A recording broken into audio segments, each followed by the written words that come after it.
My name is Rebecca Lane, and I'll never forget the moment I realized I had been erased. It was Christmas Eve. The snow outside hadn't quite settled, and the scent of cinnamon and pine still clung to the front hallway when I walked into my parents' house.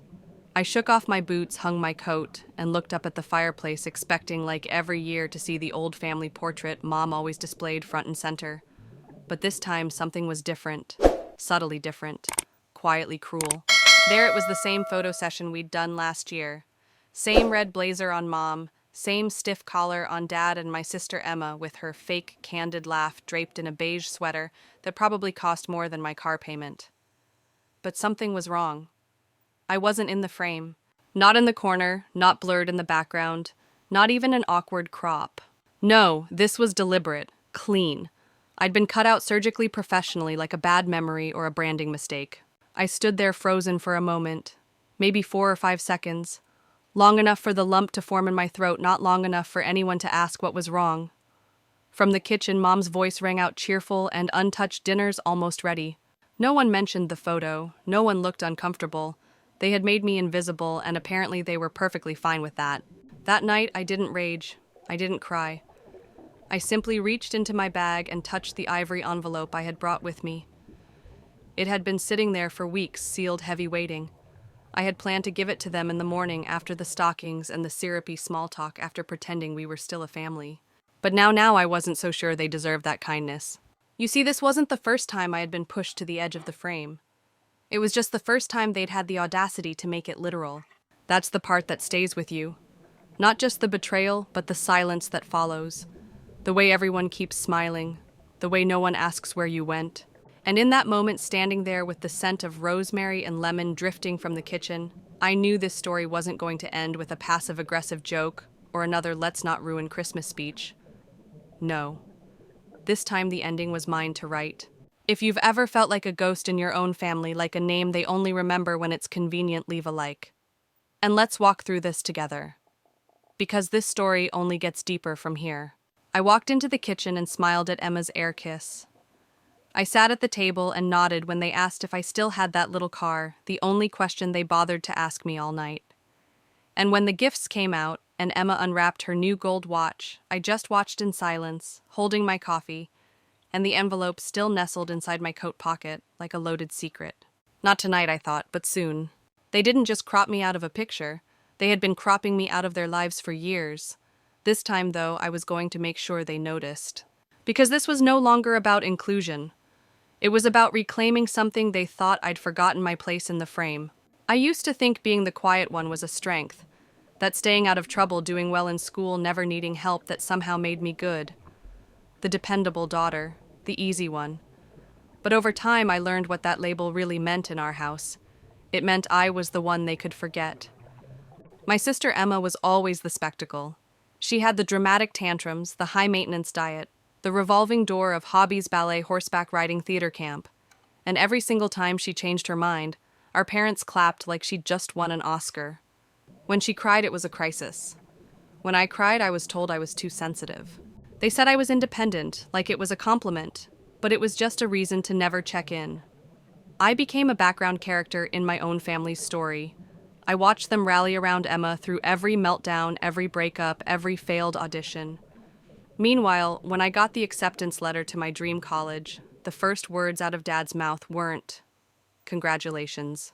They were, "Do you think you could defer a year so we can help Emma get her portfolio together?" That was the moment I knew I wasn't the main character in this house. I was the understudy, the spare. When I think about how long I played along, smiling through birthdays I didn't get, clapping at celebrations I wasn't part of, it makes my stomach turn. I thought if I just kept being good, kept being strong, they'd see me eventually.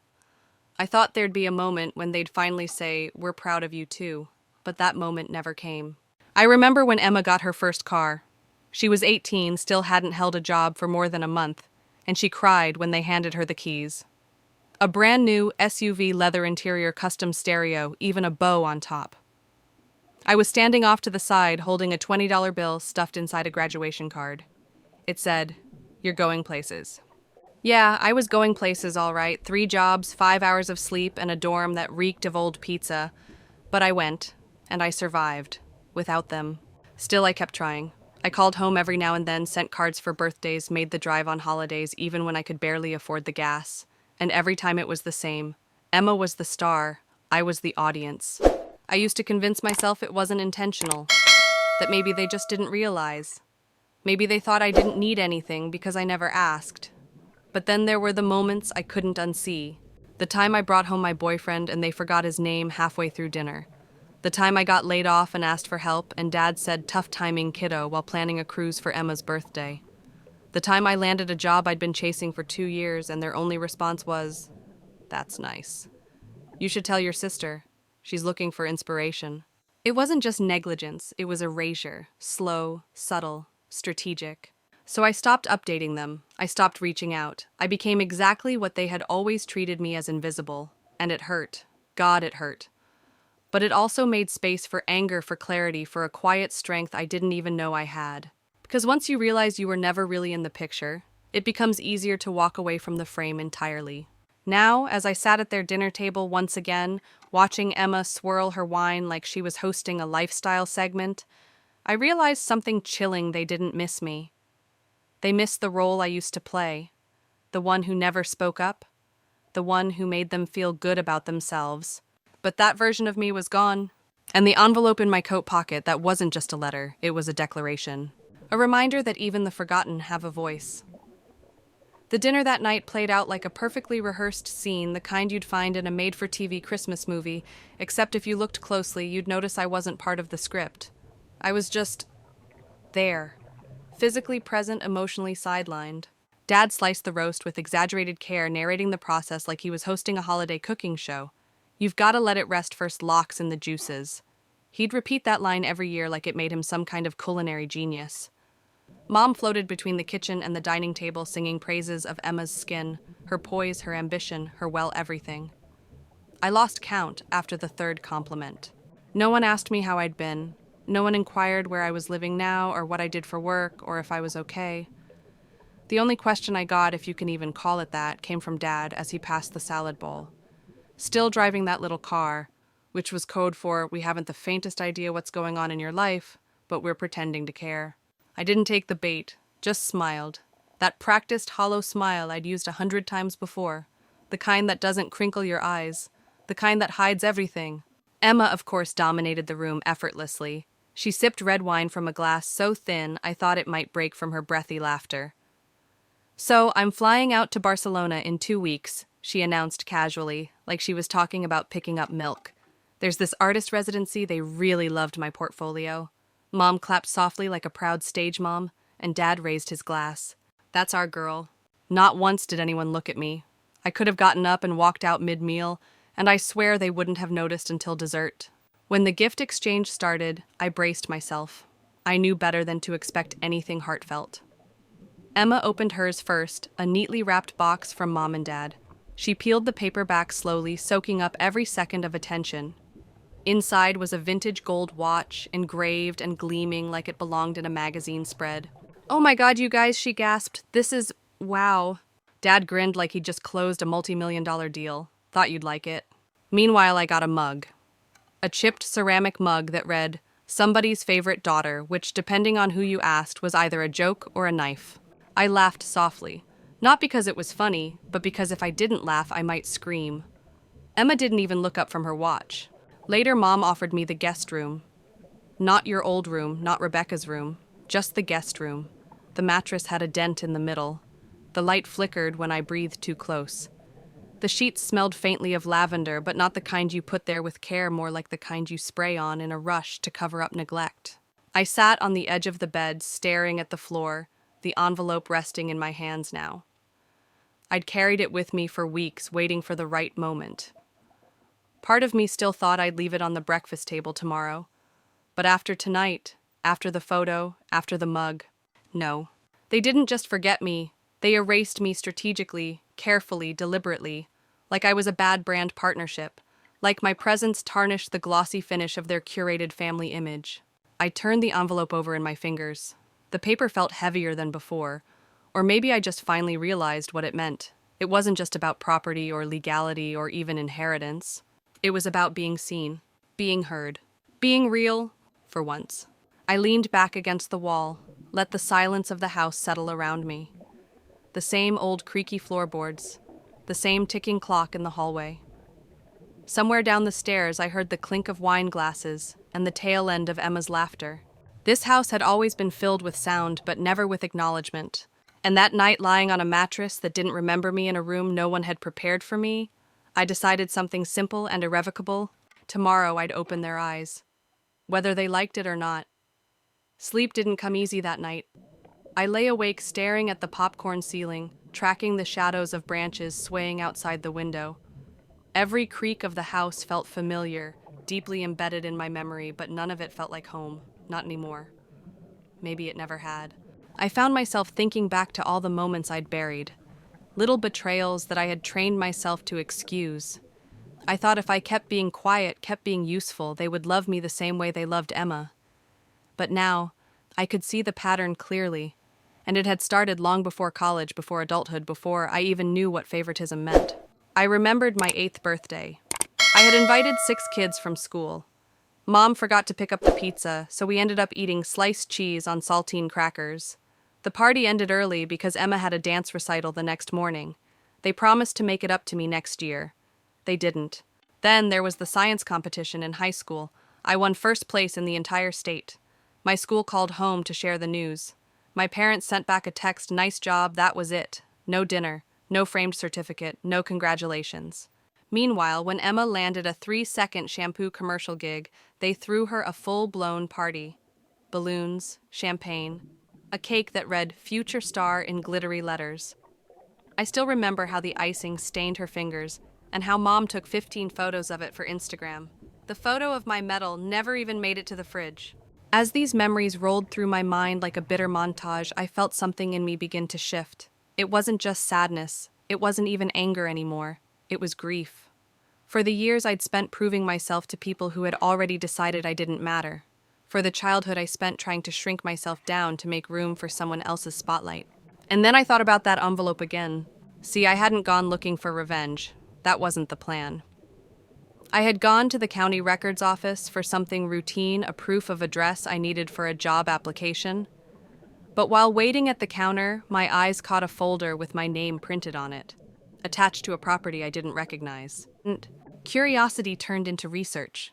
Research turned into discovery. And what I found shook me to the core. Turns out the house, the same house my parents had been collecting rent from for years, wasn't theirs. It had been left to me by my grandfather, in his original will. A document they never showed me, a truth they had buried.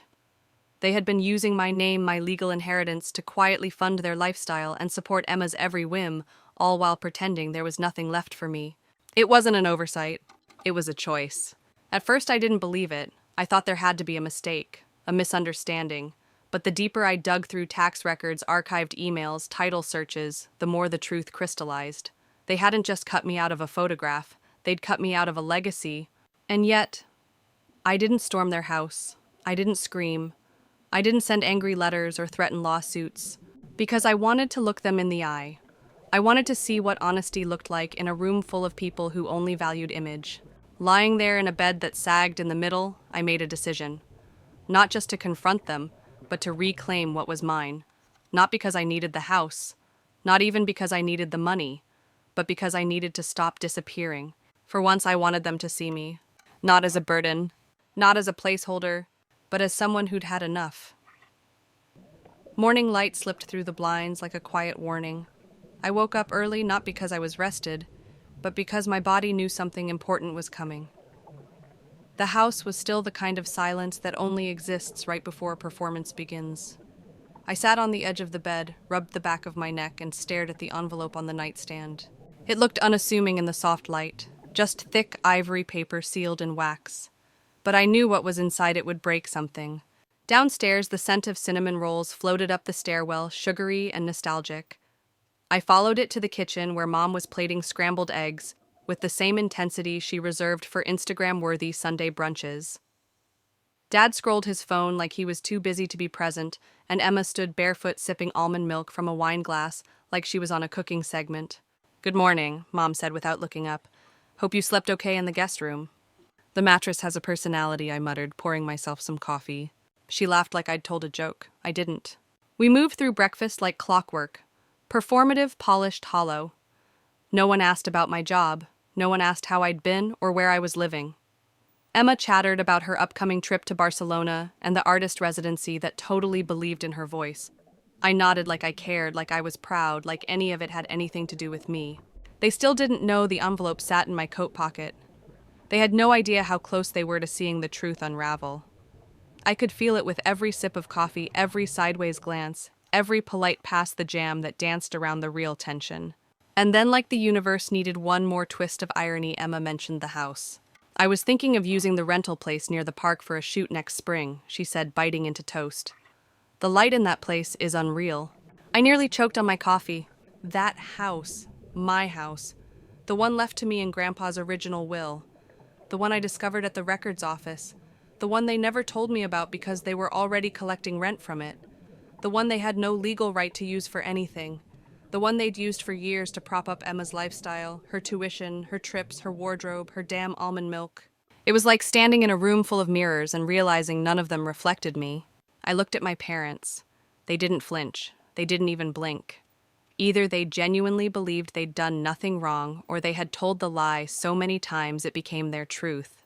That was the moment, the one I'd been waiting for. I reached into my coat pocket and felt the envelope between my fingers. My heart didn't pound. My hands didn't shake. I was calm, dangerously calm.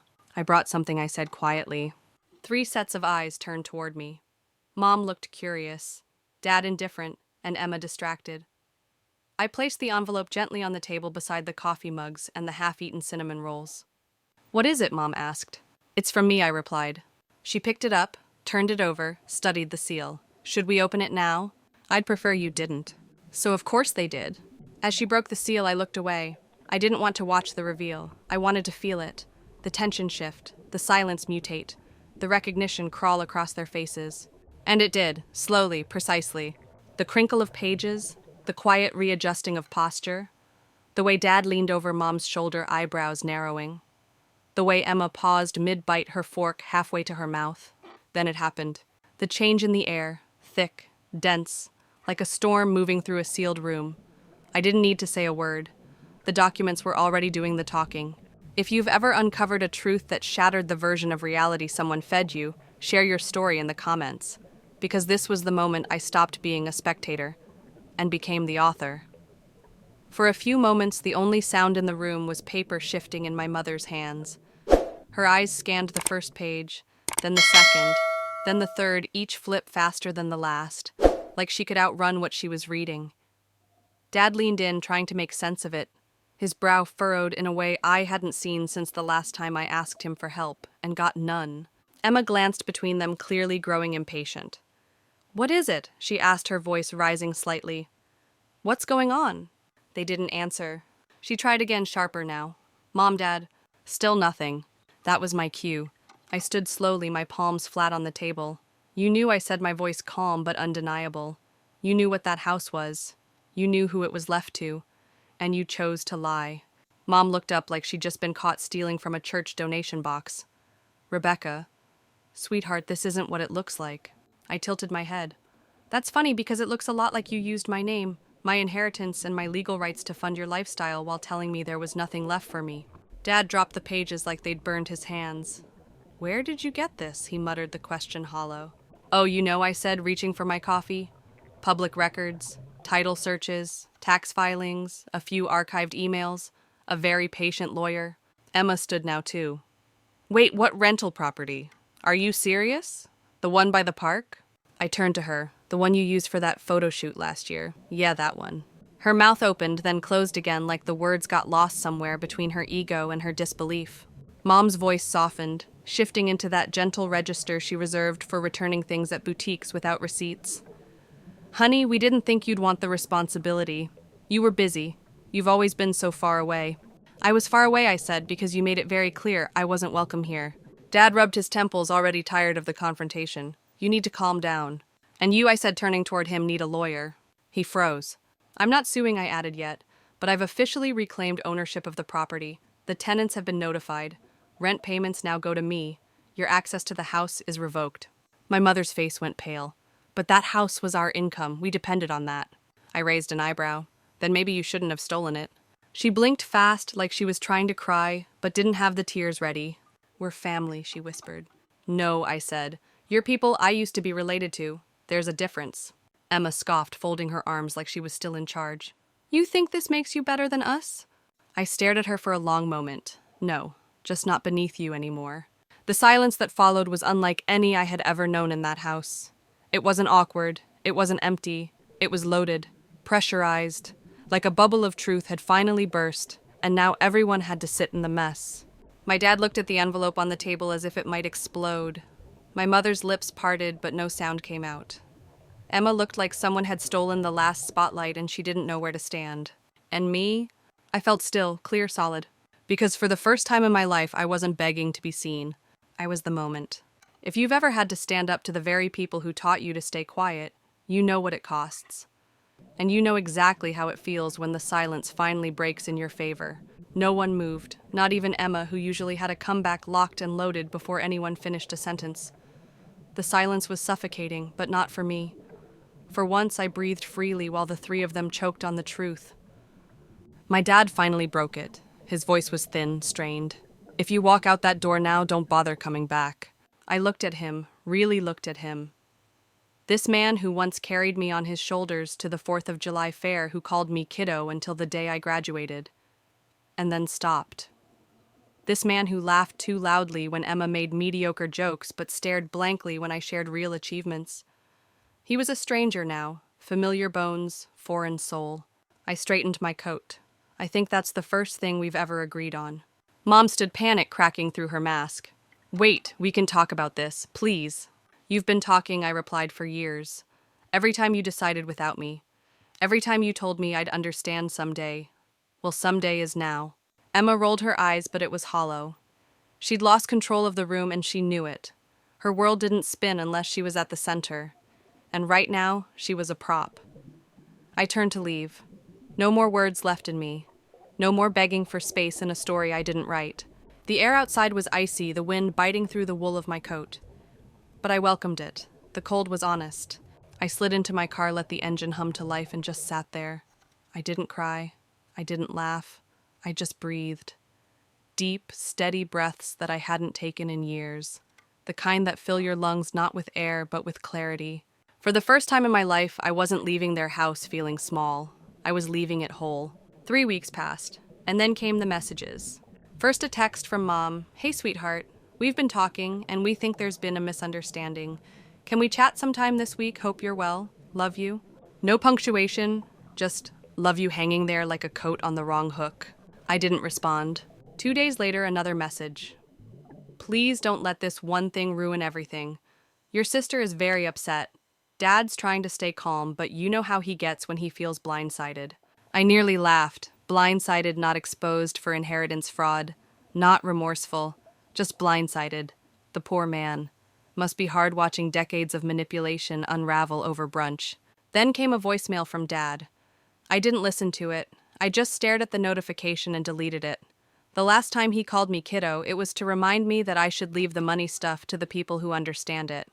He'd said it with a smirk, like being patronizing was his birthright. The final message came from Emma. You really think this makes you the winner? Fine. Take the house. But don't come crying back when you realize money doesn't buy family. Followed by another, less composed one. Mom and Dad are really stressed. They're talking about selling the condo. That what you wanted, congrats. That one I read twice. Not because it hurt, but because it confirmed what I already knew. The house I reclaimed hadn't just been a footnote in my grandfather's will, it had been the backbone of their financial lives. Rent from that house had paid for their vacations. Emma's school, her collective, her cosmetic procedures they claimed were just good skincare. And now the machine had sputtered. Because the person they thought would stay silent forever finally stood up. If you've ever taken back something that was stolen from you, not out of revenge but out of respect for yourself, drop a comment. Let someone else know they're not alone, because reclaiming your worth isn't cruelty, it's clarity. And clarity is freedom. Spring arrived like a quiet reckoning. I didn't reach out to them. I didn't check for new messages. I didn't stalk their social media to see how they were handling the fallout. but whispers still found their way to me through old neighbors, mutual acquaintances, the friend of a friend who happened to hear. Apparently, my parents had tried to refinance their condo, denied.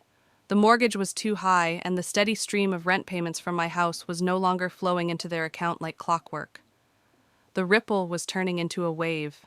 Someone mentioned my dad had picked up consulting work again, which we all knew was code for cold calling past clients and hoping one of them still owed him a favor.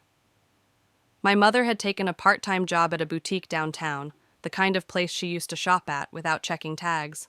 Now she rang up yoga pants and luxury candles for women half her age, pretending it was just for fun. As for Emma, she moved back in with them. Her downtown apartment was suddenly too noisy. Her clients disappeared. Her art collective, which, if we're being honest, was more ego circle than business, had folded. She started a GoFundMe for a new creative chapter. It raised $83. 2 of those dollars were from my ex-boyfriend. I'm not sure why that part made me laugh, but it did. Quietly. Not with cruelty, just with clarity. Meanwhile, I was fixing up the house. My house. At first, it felt like stepping into someone else's life. The rooms had a kind of ghostly feel, stuffed with furniture that wasn't mine, colors that didn't belong to me. But underneath the neglect, there was structure. The bones were good. I hired a contractor to repaint the walls, replace the old windows, and finally fix that dripping faucet that had probably annoyed tenants for years. I cleared out the furniture my parents had stored there and donated most of it.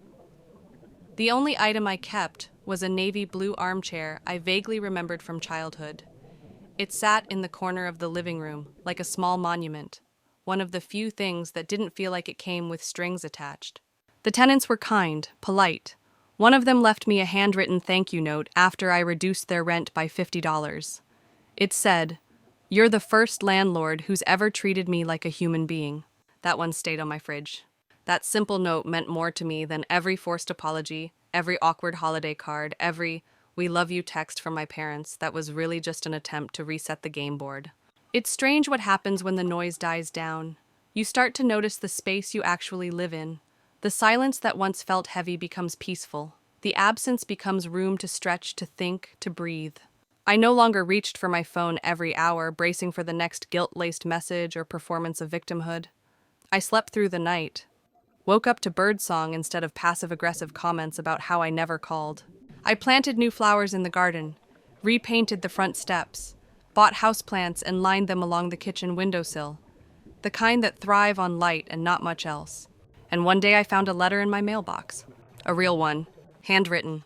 The envelope was cream-colored, the handwriting hers. I knew it instantly, the way she loops her lowercase y, the way she presses too hard on the downstrokes. I stood on the porch holding it for a long time. Not because I thought it would change anything, but because I wanted to mark the moment, to feel the weight of her effort, her attempt. Inside were 2 neatly written pages. We didn't know. It wasn't on purpose. We just wanted what was best for everyone. But the line that stayed with me the most, "You've always been so strong. We didn't realize you ever needed us." That's what people say when your silence benefited them, and now they're trying to explain why they never asked why you stopped speaking. I slid the letter into a drawer. I didn't respond. I didn't throw it away either. Because closure doesn't always look like a conversation. Sometimes it's the sound of your own door closing behind you and realizing for the first time you're home. I didn't hear from them again for a long time. A few forwarded messages from extended family, a vague Christmas card with a pre-printed greeting and no return address. Sometimes a cousin would mention that my parents had asked how I was doing, but never directly, always filtered, always distanced. And honestly, I didn't miss them. I didn't rehearse old arguments in my head anymore. I didn't fantasize about some teary reunion where everyone suddenly saw my worth. That part of me, the one who longed for recognition, who begged silently to be included, she had finally gone quiet. Because what I had now was peace. Not the dramatic life on a yacht kind of peace. Just small, steady stillness. A cup of coffee on a porch that belonged to me. A walk through a garden I'd planted myself. The kind of peace that comes from knowing no one can take this from you, not anymore. I had rebuilt something, and not just the house. I had rebuilt me. There's a photograph on my mantle now. It's not fancy. Just me standing in front of the house holding the keys, smiling like someone who finally chose herself. No one else is in the frame. No one needed to be. And that's what makes it my favorite picture. Because it doesn't need editing. It doesn't need anyone cropped out. It just is whole, honest. People sometimes ask if I regret how it ended, if I wish I'd handled it differently, maybe been softer, maybe given them another chance. And for a long time, I used to hesitate. I used to say things like, it's complicated or families are messy just to keep the conversation from getting too real. But not anymore. Now I just say no. Because I didn't destroy that relationship, I just stopped feeding it. And when you stop feeding something that only ever took from you, you realize how much energy you were spending trying to keep it alive. Energy I now spend on things that fill me up instead of draining me dry. I started volunteering at a local arts center. I take weekend drives without checking my phone. I read books on the porch until the sun disappears behind the trees. I make dinners for myself that I used to think were too nice for one person. Because now I'm not waiting to be included at someone else's table. I built my own. And if there's one thing I've learned, one thing I wish I could go back and tell that younger version of me, the one clutching a graduation card with a $20 bill inside, it's this. You never had to earn what they refused to give. You were always enough. They just didn't want to see it. They saw your independence and used it as an excuse to abandon you. They saw your strength and mistook it for self-sufficiency. They called you easy because you didn't scream. They thought your silence meant consent. But silence is not agreement. Silence is survival. And sometimes the loudest thing you can do is finally speak, or walk away. If you've ever walked away from a family, a job, a friendship, or any space that shrunk you down instead of lifting you up, leave a comment below. Not for me, but for the person reading who hasn't found the courage yet, because your story might just give them the strength to rewrite theirs. The irony is I never wanted to win. This wasn't some grand plan to get even or make a statement. I didn't wake up one morning plotting a dramatic confrontation with legal documents and heavy silences. I didn't want revenge. I wanted peace. I wanted the truth out in the open. I wanted them to finally say my name without shame, without condescension, without forgetting. But they never did. And so I stopped waiting. When I look back, the house wasn't just a piece of property. It was proof, tangible, legal proof that I mattered. That someone at some point in this family thought of me as worthy. My grandfather didn't write a sentimental note or leave behind a heartfelt video. He left a will. A simple, unemotional document that said, "This belongs to Rebecca." And that was enough. It made me realize something most people don't want to admit. Sometimes justice isn't poetic.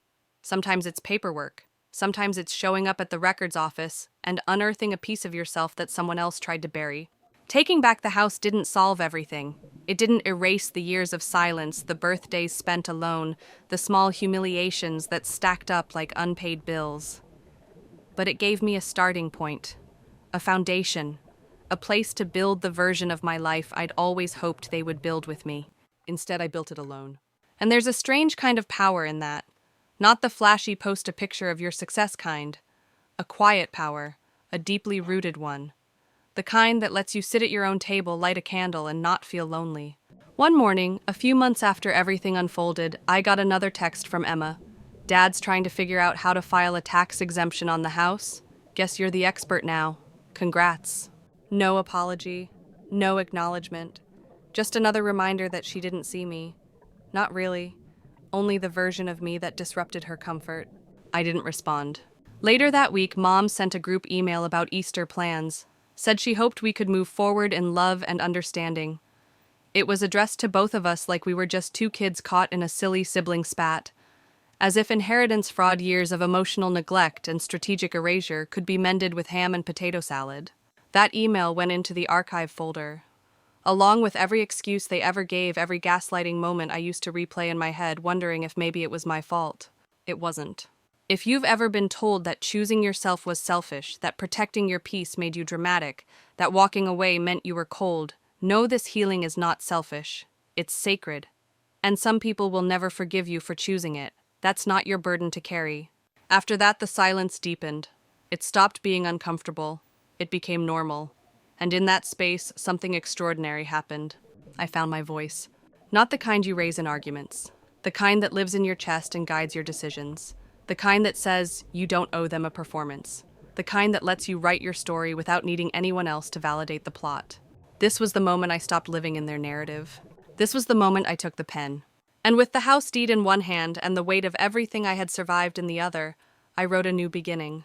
If you've ever felt like the background character in your own family but found the strength to rewrite your role, leave a comment. Let someone else know it's possible, because the most powerful stories are the ones we finally choose to tell for ourselves. They say grief comes in waves, but so does power. It didn't hit me all at once that I had finally taken control. It came slowly, subtly. The first time was when I stood at the hardware store picking out paint samples for the kitchen cabinets. No one was behind me suggesting I choose neutrals, no one questioning the cost. Just me staring at a wall of color, realizing for the first time in years that I had a choice. And freedom, real freedom, is quiet like that. Not a parade, not a shout, just choice.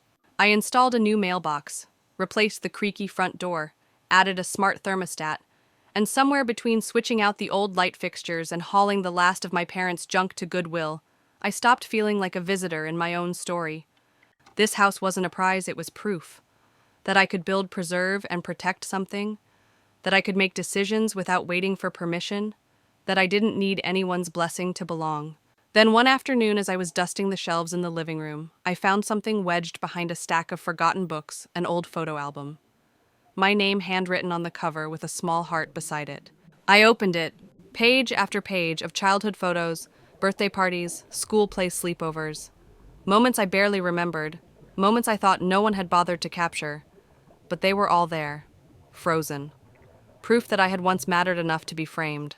And then somewhere around page 10, the photos stopped. My face faded. There were more pictures of Emma's solo portraits, parties she didn't invite me to. By the last page, I had vanished. It hit me harder than I expected, because deep down there was still a part of me that wanted to believe they hadn't meant to forget me. That the cropping, the silence, the erasure, it had all been one long, unintentional oversight. But seeing those pages confirmed the truth. It was never an accident. They didn't just forget to include me, they chose not to. And that choice, that continual choice over years and years, is what I finally stopped excusing. I closed the album, slid it back onto the shelf, and let it be. Some memories aren't meant to be relived. Some ghosts are quieter when you stop inviting them in. Later that week, I hosted a dinner in the house. Nothing big, just a few friends. We ate, laughed, spilled wine on the rug, and danced barefoot in the living room to a playlist we threw together over pasta. No one asked me about my past. No one pressed about my family. They just saw me present, rooted, and at peace. As we cleaned up, one of them picked up the mug I kept for guests. The one that read, "Somebody's favorite daughter." She smirked. "This is either really ironic or really true." I smiled. "Both. Because the truth is, I am somebody's favorite daughter. Mine. And that's more than enough."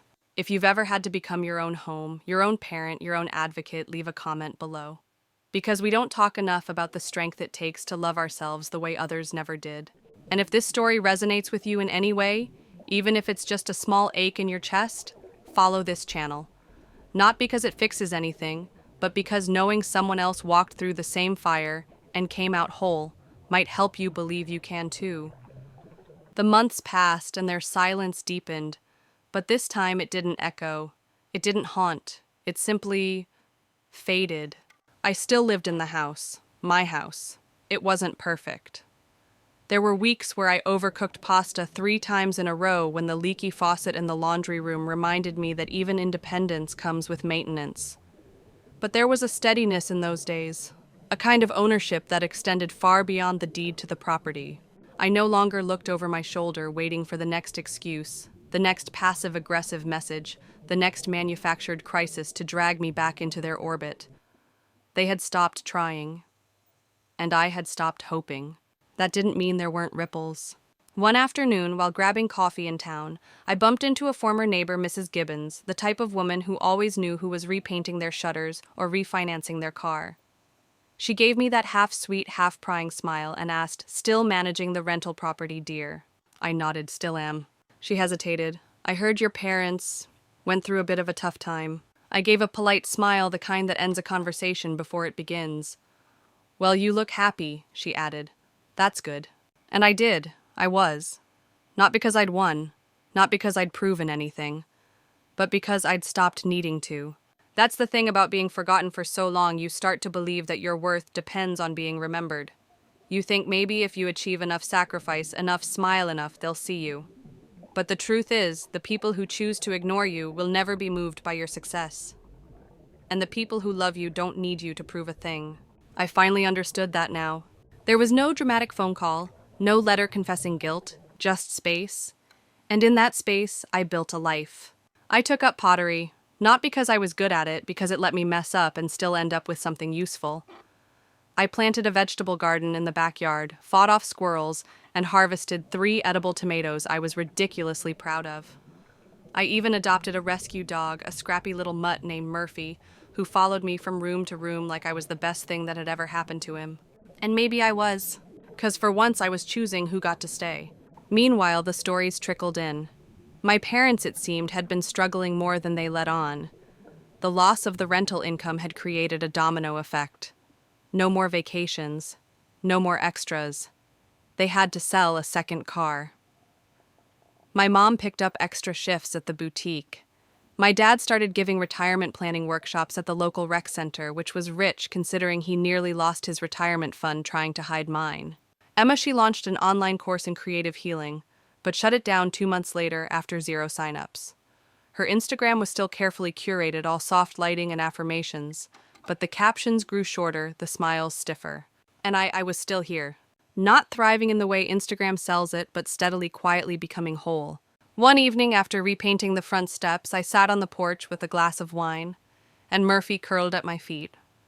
The sun dipped low, casting golden light across the lawn, and I realized something I wish I'd understood years ago. Healing doesn't need an audience. It happens in silence, in solitude. In choosing every single day not to return to what broke you, even when it tries to disguise itself as home. If you've ever built peace from rubble, if you've had to unlearn the love you were taught and start from scratch, share your story. Not because you owe it to anyone, but because there's someone out there still trying to find their first brick. I never thought I'd find comfort in routine, but that's what my life had become: steady, intentional, and finally mine. I woke up with the sun most mornings, not out of obligation or stress, but because the light through my bedroom window was soft and warm, and Murphy's tail thumped against the hardwood like a metronome. I'd start the day with a cup of coffee and a walk through the garden, checking the progress of my tomato vines, the lavender bush I was trying and failing to keep alive, and the mint that was now spreading like wildfire. There was something sacred about tending to things that actually grew under your care. It made me think about how many years I'd spent pouring energy into relationships that refused to bloom. No matter how kind, how patient, how understanding I tried to be, my parents never changed. Emma never stopped taking. And I never stopped shrinking until I finally stepped away. Now with every weed I pulled and every nail I hammered, I stitched myself back together. That spring I hosted my first tenant meeting. Nothing formal, just an open house to check in, answer questions, and let them know who I was. A human face behind the lease. 3 families came. A couple with a newborn. A single dad with 2 boys who made airplane sounds the entire time. And an older woman named Gloria who brought homemade banana bread and called me darlin', like we'd known each other for years. One of them asked if I was planning to raise the rent. No, I said. Actually, I'm lowering it a little. Not much, but enough to make it fair. There was a pause, and then Gloria smiled. You're the first landlord who's ever done that without being asked. That hit harder than I expected, because she didn't know the history. She didn't know that this house was once used by my family to fund vacations I was never invited to. That every dollar they squeezed out of these walls had gone into building a life where I didn't exist. She didn't know about the inheritance, the lies, the photo they'd cropped me out of. All she saw was someone trying to do right. And that was enough. Later that evening, I sat in the navy blue armchair I'd salvaged from the old furniture pile, one of the only pieces I'd kept. It creaked a little, but held me like it remembered. On the wall above it, I had hung a new frame. A photo of me barefoot standing in the front yard with Murphy holding a set of keys in one hand and a coffee mug in the other. The same mug they once gave me somebody's favorite daughter. Except now, it wasn't sarcastic. It was true. There was no one else in the photo. Just me. No one had to be cropped out. No one needed to be edited or blurred. Because for the first time, I was centered not as a prop, not as a placeholder, not as the quiet support character in someone else's play. Just me, entire, unapologetic. And I realized this was the kind of picture I'd been chasing my whole life. Not the one you hang above the fireplace to impress guests. The one you hang quietly, privately, because it reminds you of a moment when you finally stopped waiting for a place at someone else's table and built your own.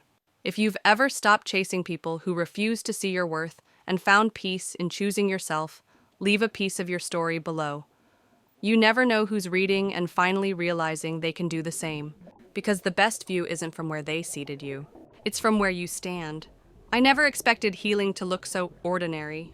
There were no cinematic reunions, no thunderous apologies, no moment where someone burst through my door crying, "We were wrong."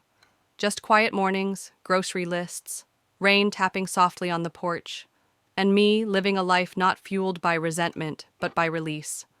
But life has a strange way of circling back. One morning, nearly 3 years after I left that house for good, I opened my mailbox and found another letter. The handwriting was unmistakable. My mother's still slightly crooked, her lowercase f always too tall.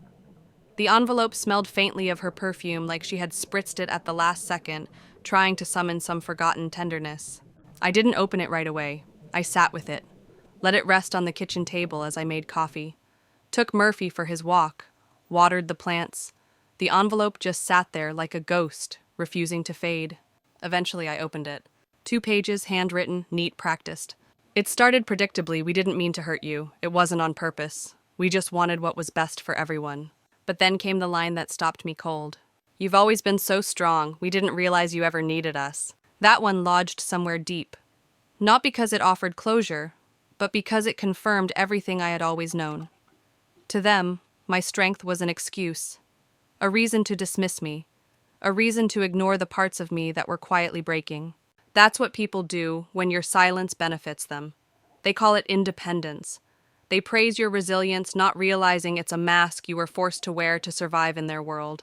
She closed the letter with a soft plea. "We hope one day you'll come home. Maybe we can start again. Maybe we can be a family." But there was no mention of the will. No acknowledgement of the years of lies. No apology for cutting me out of the photo, the house, the inheritance, my own bloodline. Just vague wishes and an open-ended maybe. I folded the letter, slid it into a drawer beside the others, and let it rest. I didn't write back. Because here's the truth, sometimes the door doesn't need to be slammed shut. Sometimes it just stays closed, quietly, firmly, with peace. And in that peace I kept living. I repainted the hallway a soft gray. It made the morning light feel warmer somehow. I bought a new rug for the living room, one that actually matched the couch. I learned to bake bread, though Murphy hated the smell of yeast and would bark every time I turned on the oven. Life was simple, and that simplicity felt like a revolution. One day at the bookstore, I ran into a woman from the old neighborhood. She squinted when she saw me, then her eyes lit up. "Rebecca Lane," she said, like she had just solved a puzzle. "Still managing the place over on Briar Street." I nodded. "Still am." She paused, a flicker of something in her eyes. "Pity, respect, memory." "I heard your parents went through a rough patch," she said softly. I smiled gently. "So I've heard." She looked at me for a long moment, then gave a small nod. "Well, you look happy. That's good." And I was not loud happy, not Instagram happy, not look at me now happy. Just quietly wholly okay. Because happiness, I had learned, wasn't always a flash. Sometimes it was just knowing you're safe. That you're no longer waiting for love you had to beg for. That the life you're living doesn't come with disclaimers or fine print. That day I walked home with a new book and a deeper breath in my chest. I passed the garden. Murphy barked at a bird. The sun touched the top of my front steps like a blessing. And I realized this chapter of my life, no one could crop me out of it. It's strange how final peace feels not dramatic or triumphant, just still. I used to think closure would look like confrontation. I imagined yelling, crying, slamming doors, some grand moment where I finally got to say everything I'd been holding in for years. But when it actually came, it didn't look like that at all. It looked like an ordinary Tuesday morning. Me sipping coffee by the window while Murphy slept at my feet. The sky was cloudless. The house was quiet. And my heart, it didn't ache anymore. 3 years had passed since that Christmas morning. 3 years since I handed over the envelope. Since I looked my family in the eye and took back what was mine. I never responded to my mother's last letter. Never answered Emma's texts, which eventually stopped. Dad never reached out again. I sometimes wondered if they talked about me, if my name was still spoken aloud in that house, or if I'd been completely edited out, not just from photos, but from memory. But I didn't dwell, because I wasn't living my life on their timeline anymore. I had rewritten everything they erased. I had my house, Not just the structure, not just the paperwork, but the meaning behind it. I filled it with color and light. I rebuilt the fence, painted the porch, and replaced the crooked mailbox. Inside, every detail reflected a choice I made. No compromises, no shadows of someone else's expectations. And there was a photo on the mantle. It wasn't framed in gold or taken by a professional. It was a candid snapped by my neighbor Gloria on the day I finished redoing the front steps. I'm standing in front of the house paint on my jeans, holding Murphy's leash in one hand and a set of keys in the other. I'm smiling, not the hollow kind I used to give at family dinners, a real one, the kind that rises up from somewhere deep, the kind that isn't trying to prove anything. That photo is my favorite because no one had to be cropped out. No one else was in it, just me, centered, whole, seen. They haven't tried to come back, not really. A forwarded Christmas message here, a vague thinking of you through a cousin there. But nothing with weight, nothing that cost them anything to send. And I never replied, not out of spite, but because some doors once closed should remain so, for both sides. The truth is, I don't hate them. I don't wish them ill. I simply wish them away. Because I now understand some people will only ever love the version of you that stays small, quiet, manageable. They'll tell you that you're too much the moment you start showing up as your full self. And they'll call your boundaries bitterness when they can no longer benefit from your silence. But walking away isn't bitterness. It's bravery. And staying gone, that's the revolution. If you've ever had to teach people how to treat you by removing yourself completely, if you've ever built peace not with forgiveness, but with distance, leave a comment. Share your story. Not for them. For you. For anyone else learning how to do the hardest thing, choosing themselves. And if this journey has resonated with you, even in a whisper, subscribe. Not just to this channel, but to the belief that you deserve to be the main character in your life. Not a supporting role, not an afterthought, the lead. Let's keep telling stories like this. Let's keep making space for the voices that finally refuse to be erased. There's a stillness that comes not from silence, but from self-possession. Years ago, I would have done anything to be welcomed back. A text, a phone call, even a half-hearted apology would have been enough to pull me back into their orbit. I used to crave it like oxygen. But now I know better. Because love that must be earned isn't love, it's control. And families built on conditions aren't homes, they're stages. Today my home is quiet, but it's mine. The walls don't echo with judgment, the floors don't creak under the weight of pretending. I wake up to sunlight, not expectations. I speak without editing myself. I laugh without feeling guilty. I say no and the world doesn't fall apart. That's the life I chose, one built not from permission, but from reclamation. If you're listening to this and wondering whether you're allowed to let go, to stop explaining, to stop fighting for space in someone else's story, the answer is yes. You don't need to prove you were worthy of love. You were always worthy. So walk away if you must. Start over if you can. Choose peace even if no one claps for it. And remember this, you weren't erased. You were just too big for their frame. And now, you're finally standing in your own. Thank you for walking through this story with me. If it stirred something in you, no matter how small, subscribe, comment, or simply sit with it. You're not alone, and your story matters more than you know.